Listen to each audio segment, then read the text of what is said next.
জনতার রুদ্ররোষে আক্রান্ত সালেমা মণ্ডলের সাধারণ সম্পাদক, তার নাম ননী গোপালকর। ননী এলাকায় একজন সমাজদ্রোহী হিসাবে পরিচিত।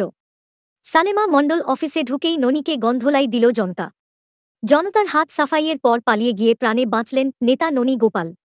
পলাতক নেতা ননী গোপাল স্থানীয় বিধায়িকা স্বপ্না দাস পালের খুবই ঘনিষ্ঠ।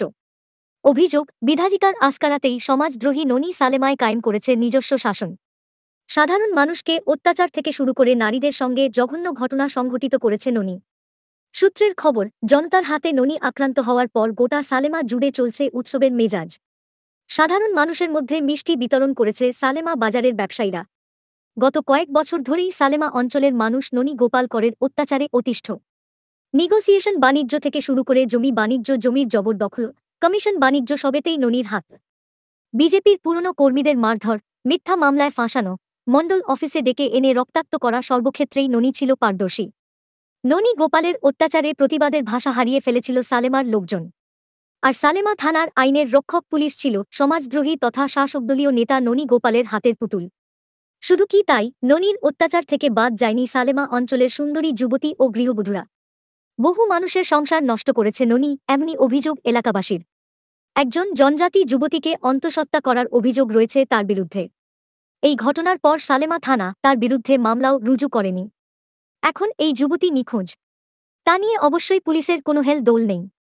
সালেমার খবর অনুযায়ী গত কয়েকদিন ধরেই নেগোসিয়েশন বাণিজ্যের কমিশন নিয়ে ঝামেলা শুরু করেছে মণ্ডল নেতা ননী গোপাল। তার পছন্দের ঠিকাদার ব্যতীত কেউ সালেমাতে টেন্ডার ড্রপ করতে পারে না। তাকে মোটা অঙ্কের কমিশন না দিলে কাজ করা অসম্ভব। সরকারি দপ্তরের টেন্ডার কেন্দ্র করেই স্থানীয় জাতি, জনজাতি উভয় সম্প্রদায়ের মানুষ শনিবার দুপুরে বিজেপির সালেমা মণ্ডল অফিসে হামলা করে। মানুষের দীর্ঘদিনের পুঞ্জীভূত ক্ষোভ আঁচড়ে পড়ে এদিন। উত্তেজিত জনতা মণ্ডল অফিসে ঢুকেই পেয়ে যায় বিধায়ক স্বপ্না দাস পালের কমিশন বাণিজ্যের এজেন্ট তথা নেতা ননী গোপালকরকে। অফিসের মধ্যেই ননী গোপালকে গন্ধলাই দেয়। মানুষ যে যার মতো করে হাত সাফাই করে সালেমা মণ্ডলের সাধারণ সম্পাদক ননী গোপালকরের উপর। একসময় ননী গোপাল গন্ধলাই থেকে বাঁচতে কোনোরকমে মণ্ডল অফিস থেকে বেরিয়ে যায়। এরপর প্রকাশ্যে রাস্তা দিয়ে দৌড়ে গিয়ে আশ্রয় নেয় নিরাপদ ডেরায়। জনতার রোষে পুলিশও ননীকে বাঁচানোর জন্য মণ্ডল অফিসে ঢুকার সাহস করেনি। শেষ পর্যন্ত উত্তেজিত জনতা মণ্ডল অফিসেও ভাঙচুর করে।